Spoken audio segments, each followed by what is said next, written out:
Okay, so we've finished the pictorials, so the 3D drawings that we did when we covered perspectives, covered isometrics, and we covered obliques.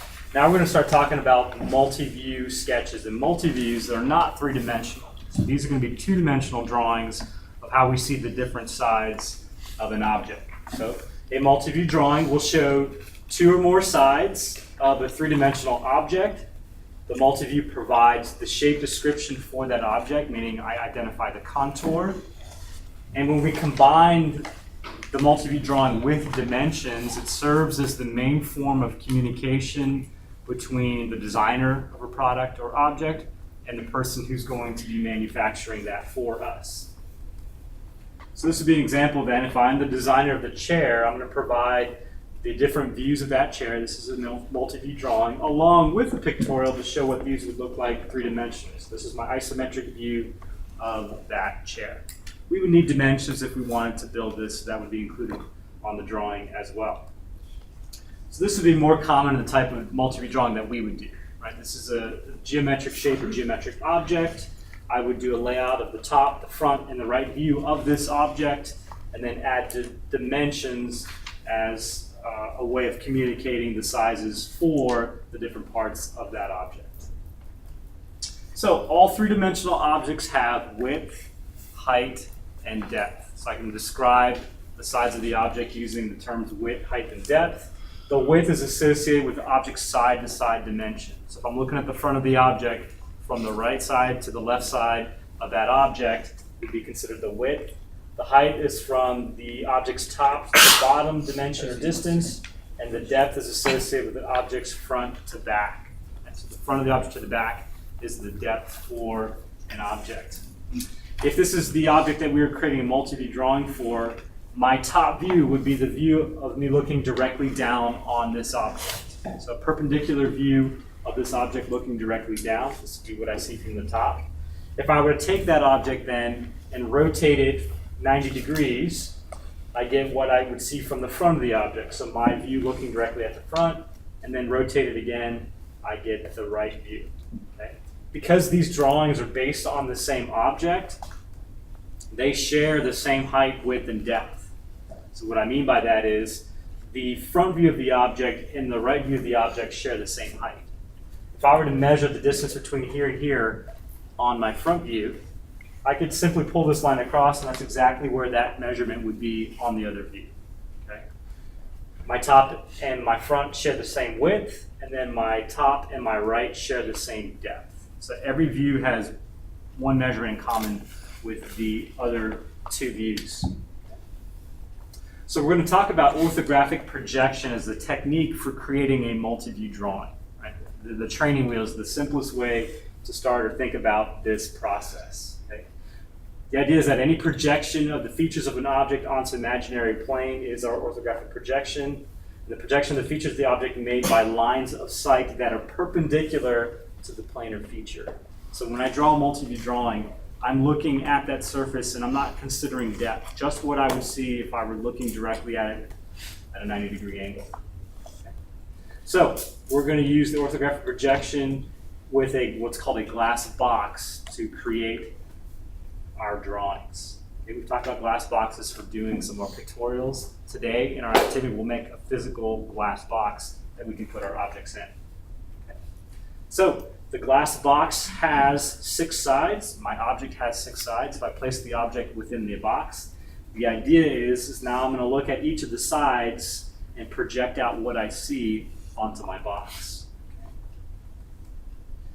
So we're going to refer to this as a plane of projection or picture plane. It's the imaginary surface that exists between the view and the object. In our case, it'll be basically the edge of our glass box. And it's the surface onto which a two-dimensional view of a three-dimensional object is projected and created. So the edge of my box then is my projection plane. If I'm looking directly at this surface with a line of sight that's 90 degrees, I would see each of these 5 corners of that object. The idea then is that I would project out from those corners, basically lines that would touch my projection plane, and then each of those points can then be connected to complete the drawing. So I'm going to connect each of these, and that basically outlines the surface that I see for that object. And that's overly simplified, because some of you would probably be able to draw this just by seeing what's on that surface. But this is the process of what's happening as we're doing this here. This would get repeated for all 6 sides of the object. And then I would have basically the layout of all 6 views. So if I were to take that glass box back apart, which we'll talk about in today's activity, I would see all 6 views of the object. Okay. If this were the object I were drawing, here's my top, front, right view, bottom, rear, and left. It would be rare that we would do a multi-view drawing that has all 6 views on it, because a lot of this information is repeated. Notice that the left view and the right view look very similar, other than the fact that we have hidden lines here. We'll discuss what those mean in just a minute. So a lot of multi-view drawings will simply have 3 views, because it would be enough information from here for someone to be able to create or manufacture this for me. Okay. So when I'm placing the object in that box, I do need to identify the proper front view for that object. And I know we talked about this several times. And again, here's the criteria. Most natural position, shows best shape and characteristic contours, longest dimensions, fewest hidden lines, and most stable and natural position. And again, we've used this example before. If this were the object, identify this view, meaning I would be looking perpendicular to this view, as my front view because of the fact that it meets the criteria that we listed out. So when I start thinking about the number of views I need to create a multi-view drawing, there are circumstances where 6 views is too many. Repeated information like we saw on the previous slide. Most of our multi-view drawings are probably going to have 3 views, but there are some that could be 1 or 2 view drawings, and we'll talk about which ones those would be. So if I have an object that has uniform thickness or shape, meaning that it's the same thickness throughout the entire object, where a second view for that object would be identical to one of the other views, and all dimensions properly and easily shown on that view, then we could get away with a 1-view multi-view drawing. Technically it's not multi-view, but it would still be called that. If I have a circumstance where I'm using a symmetrical part that I'm creating the multi-view drawing for, and a third view would be identical to one of the other views, second view is necessary just to show the depth, then I would probably be able to get away with a 2-view multi-view drawing. If it doesn't meet either the criteria for this or the previous one, then typically our standard is going to be 3 views: top view, front view, and right view for that object. Okay. So given the overall dimensions of an object and a sheet of graph paper, we're going to sketch out a multi-view drawing using points, construction lines, and object lines. Again, our construction lines in this PowerPoint will be red. We're going to keep them as light as possible, like we did in our pictorials, because they won't be part of the final drawing. So this is basically the multi-view, and we're going to go through the steps of how we would create that. First, I want to lay out the boxes within which the individual views will occur using points and construction lines.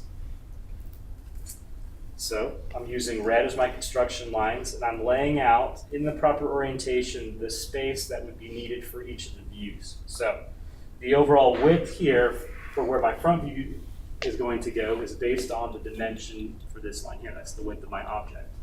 The overall height for the front view is based on the overall height of my object here. And I use the same dimensions for the other views. Okay, so what's kind of shaded in here is where I'm going to place my top, my front, and my right view for this object. The reason we are leaving space in between is eventually we would be adding dimensions, and we need room to do that. Okay, so we're going to leave space in between our views so that in the future we can add dimensions. Okay. The orientation is always going to be top, front, right view. It's always going to be in this orientation, so we simply need to memorize that. Now I'm going to use construction lines to lay out the different details of this object. Like my front view is an L shape. I need to know where this measurement is and where that are, and I place this on the drawing here. Okay. So this line represented here, and I'm pulling across to both views, because remember we talked about them sharing the same height. It would be the same on both views. I don't need to measure a second time. Then I need to darken in using object line the visible edges of my object. In this case, there's quite a few here.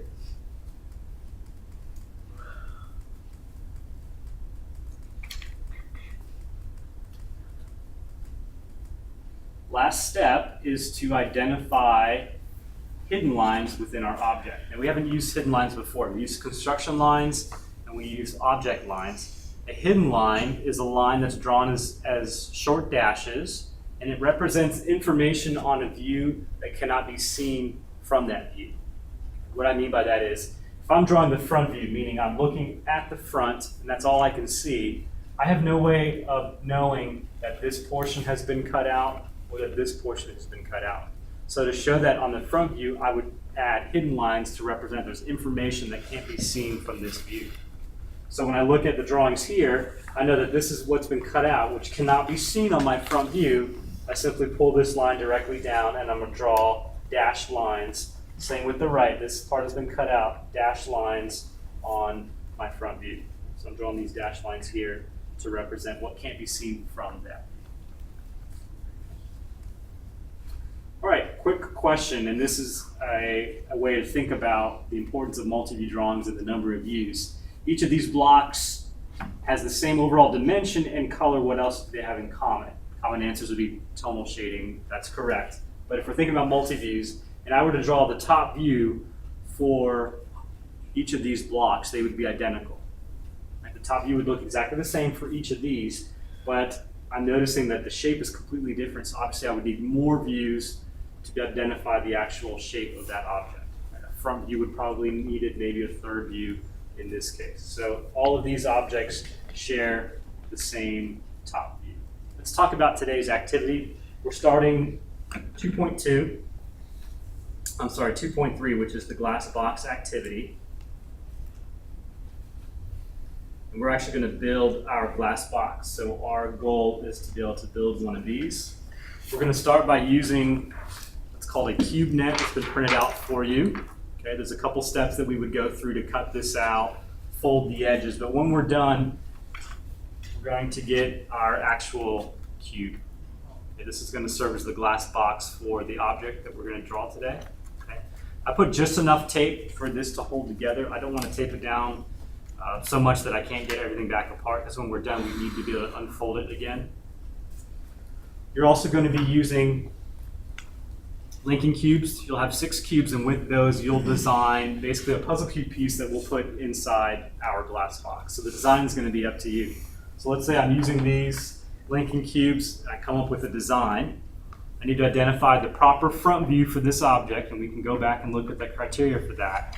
And then I'm going to tape this into my box so that the front view is in the proper place. So each of these has a specific side. I want the front view in the proper place. I'm going to take that last side down so that I have my object within the glass box, and I'm going to use one of these dry erase markers to draw then what I see from each of the 6 views. Okay, so what I would see from each of those views I want to draw on this object. Now I know that these have like circles in them and I can see all the individual cubes. I want you to treat this as if it were a solid object. Right, so on the back here, I would outline the object. I don't have to show each individual cube or the circles within that cube. If there's anything that can't be seen from that view, make sure that you include the hidden lines on your drawing here. Once I've identified and drawn each of the 6 views, you're going to take the cube net apart, and then I want you to draw out, like we saw in the example, each of the 6 views of the object. So you may want to turn your notebook to the side so that it fits more of a landscape orientation, and draw top, front, right, your back, bottom, left, and identify each of those views. Once you've done that, you're going to go to question number 6, and it's asking you to exchange your puzzle cube piece, the piece that you design, exchange that with somebody else, and they are going to then draw the top, front, and right view of that piece. So you're not using a cube net. You can simply identify the proper front view, draw what I would see from the front, draw the top, draw the right. We're going to disregard the isometric views for here so that we don't have to use another sheet of isopaper for that. Just identifying the top, front, and right view of someone else's puzzle cube piece. And then questions 7 through 11 are having you draw the missing view. So in this case, I have the top view, I'm missing the front view, and I have the right view. I want to draw each of the 3 views in my notebook in this orientation. Right? The top always sits on top of the front view, the right is always to the right of the front view. So in this case, the front view is missing. I want to draw that. The next few might be different views. The front view missing on number 8. Number 9, it's the right view that's missing. Right view for number 10, right view for 11. There are no dimensions given, but it doesn't necessarily matter. Draw these to a certain scale on the grid, and then use that same grid to complete the other parts of the drawing. So if the overall width of this ends up being 6 squares, I would use that information as I'm doing the other drawings. There are also conclusion questions on this. So I want to make sure that you're answering those as well before you submit everything to the LMS. So we will have the glass box that you've made with the drawing. That drawing gets transferred to the notebook. You'll exchange your puzzle cube piece with somebody else so they can identify the 3 views of that object. There's a couple drawings where you're going to be identifying the missing view, drawing that in the notebook, and then the last step would be the conclusion question, and all of those will be submitted in on the LMS.